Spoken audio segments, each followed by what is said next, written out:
Good morning everyone and welcome to a special episode because today I'm sharing with you 5 street photography techniques that you need to know in order to improve your photography and, let's be honest, take photos that you love. So if you're ready, let's get started. Alright guys, welcome to Nepal for those 5 street photography techniques that I want to share with you. It's so important to have a diversity of methods you can be using when taking photos to give you diversity and really increase that repertoire so that no matter what kind of story you're trying to tell, you're able to do it. Now you'll see in those 5 techniques, some of them will trigger more or less your social anxiety, but don't worry, I have some chill ones. So let me start with the first one. We'll move in that direction. There'll be a little less chaos. The first one, I call it the invisible corner. Okay, so let's say you want to take a photo of what's happening in the shop next door, right? But you're too shy, you don't want to be in front of them, and also you don't want to disturb what they're doing. Why? Because the moment they're going to see you or they're going to spot you, this is one of the big problems in street photography, well, they're going to change, right? So going from a candid shot, you're going to go to something that's a person that's reacting to your photo. So what I suggest is using your flip screen, just like tilt it a little bit, go around the corner like this, and create the invisible corner. And whatever's happening here, now you can take a photo easily. No one sees you, you're super discreet. I mean, maybe people outside see you, but the main character does not see you.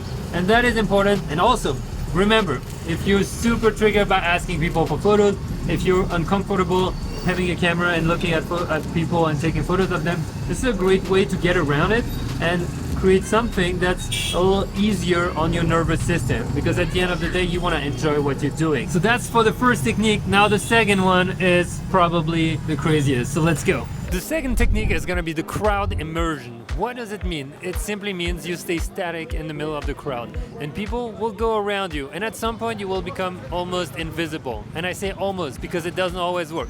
But what I love with that is that you can literally stay here and let people come next to you, right? And what happens when they come next to you? Well, you can take photos of movements of the crowd, of the crowd moving. And what I love to do, especially in those places, is go with long exposures. Okay, maybe 1/15 of a second, and people will go all around you, and that creates a really interesting movement for things. Now you can see I'm actually in the way, and I'm gonna get run over by a scooter. So you gotta find a balance between being invisible and getting run over by everyone. Honestly, it's not a technique for everyone, but something magical happens when you stay long enough. I recommend you going maybe not in the middle of the road, that was just for example, but if you go in the middle of a market or something and you stay long enough in the middle, I promise you, you will become invisible at some point, because people will be like, okay, he's done, you know, they forgot about what's happening. The point is really to try to blend in. So either you go in a corner of the crowd or you stay a little bit inside, but you really try to blend in, or you can actually camp in a certain spot, meaning you don't move for a certain time.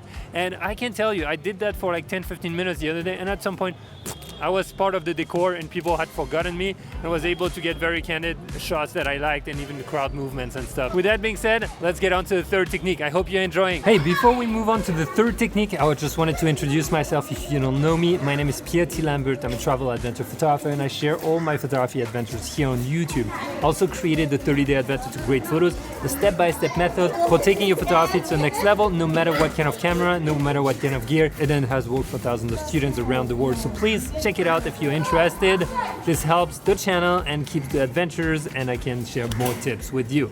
Now let's get to the third one. Now the third technique is interaction with people. Let me explain. I know you may have social anxiety, yet this may sound scary. You may not want to do it, but listen up. If you're trying to get really cool and different photos, either of people doing things or portraits of people, well, I can tell you that putting your camera down, just like this, put it back around your neck or in your pocket or wherever, it will not be in the way of your interaction with a person. That will help you a lot. Build a real connection with that person. For example, the other day, I literally wanted to buy peanuts. So it was a genuine question. So I went to that little stand, talked to the people, asked them if I could buy some peanuts, how much it was. And after that, I was like, you know what? I think this would be a great photo to create with them. They were a couple and they were with their stand. I'm like, hey, do you want to take a photo? I showed them and they were super psyched by the result. I wish I could have printed it for them. So you can get a portrait of someone like that because you created that bond, that rapport, you interacted with them. And on top of that, you can also document the activity that they're doing. Let's say I was walking in the street in Backup, Oregon. Someone was working clay. I just asked him quickly if he didn't mind if I could take photos of his hands. But before that, I actually had spent quite a few minutes just looking at him working without trying to take a photo necessarily. You know, this is very important. I've been in places where I literally just sit down next to a person, chill, look around, and at one point I'm like, you know what, this guy's with his dog, this would make a beautiful frame. And I asked him, hey, can I create that photo with you? The goal here is not for you to have anxiety, but it's for you to learn a little bit about that person, what they're doing and how they're doing it. And honestly, sometimes there's a language barrier, but try as much as possible to show that interest. And I guarantee you it's gonna change that experience. And maybe they'll say no to the photos, but that's fine. You had a good time chatting with them and learning about something, maybe getting some peanuts, and that is enough, in my opinion, to make a day. So try it, let me know how it goes, and let's jump to the fourth technique. Now, the fourth technique is my favorite. It is to always be on the move. Okay, always be roaming the streets. This is a very classic technique, but it's a technique also that involves not spending too much time in one specific spot like before. Why would you do that? For me, it really creates a sense of exploration and being open to the unknown. If I stay in a place, I kind of have the frame in mind. I know where I want to go, how I want to shoot it, and what kind of subject I'm looking for. But when I'm roaming the streets, just like I'm doing right now, I'm open to something new. Maybe some people are drying clothes here. I didn't know that. I didn't expect it. And then you can literally interact in a very candid way while you're on that move. And then the rule, my rule, is really not to spend more than 30 seconds a minute in a spot trying to wait for a photo if it's not happening. Really, it's a technique that I love because it gets me to explore places, but also it leaves that open mystery and like a chance for anything to happen, right? And for anything to see, even being run over by motorcycles. There's a lot of photos that I've taken like that. I didn't expect what I was going to see, what I was looking for, and suddenly I stumble upon the corner. I'm like, wow, this is great. It helps you cover a ton of ground in a city, and thus maybe come back to practice the other techniques that we've seen in a very specific location.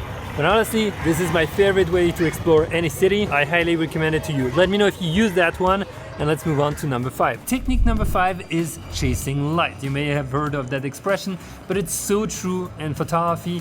Every time I'm roaming the streets, I'm not sure where to go or how to go about it. Maybe I don't know the place. I am literally chasing the light. I'm trying to see where it's falling in the city, where is the direct light hitting, and it doesn't have to be just the sun. It can also be at night with neon lights, with shops that have very strong lights, or anything like that where you can visually see that there is a big source of light that you can be using for your photos. So right now, because it's sunset time or starting to be sunset, I'm actually chasing the light in the small streets of Kathmandu. And as you can tell behind me, well, we have that direct light hitting the wall on my right, and I will try to use that and take photos. So for example, let's say that woman walks in that ray of light, and this is a great way to make her stand out in my frame. I was walking around 2 minutes ago wondering where I would have good light for this video, and suddenly I turn around the corner and I see the light over here. I'm like, this is perfect. This is a perfect example of what I'm doing when I'm taking street photos and I'm roaming to find interesting, or like what I think will be light that will add in my images. So I invite you to use that technique, especially when you're lost and you're like, oh, I don't know where we should go. Just follow the light and try to find interesting spots as you go, okay?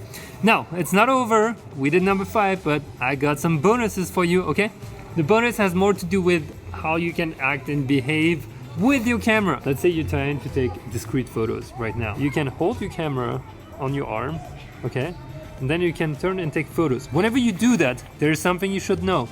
I recommend going with an aperture that's around maybe f5, f8, because you may miss the shot and you're shooting blind because you don't want to be seen. So you're literally turning towards the subject. Let's say there was a lady here. I would go up, walk by, take a photo, or there was a dog or something, I don't want to be seen. This is a great way. Another way is to hold your camera along your body, just like that, and then you pretend that you're just walking around and you do the same. You press your button and click, you can take a photo just like this. I do this technique a lot. Whenever you do it, if you have subject detection, I highly recommend you going in wide autofocus area for the purpose of letting the camera decide what should. I wanted to give you that little tip. Now let's recap together. So here we go. Those are the 5 techniques you can use as a street photographer in order to improve your photos, to change how you do things. And remember, every technique will fit different profiles differently, right? One of them may be super obnoxious or like super difficult for you to do, and another one's gonna be super easy and natural. Go with what's natural, but if you can, move a little bit towards discomfort and try to learn the others. It will add to your repertoire of techniques and tools that you can use as a photographer, and will only help you bring out the story that you want to bring even better. Now, if you want to learn to train your brain to take great photos, no matter what camera you use and no matter where you are, please join the 30-day Adventure to Great Photos, a step-by-step training that has helped thousands of students around the world that I built for you. So please join me on the next adventure. And with that being said, get out there, go shoot, try something different, try something new. I'll see you in the next one. Bye.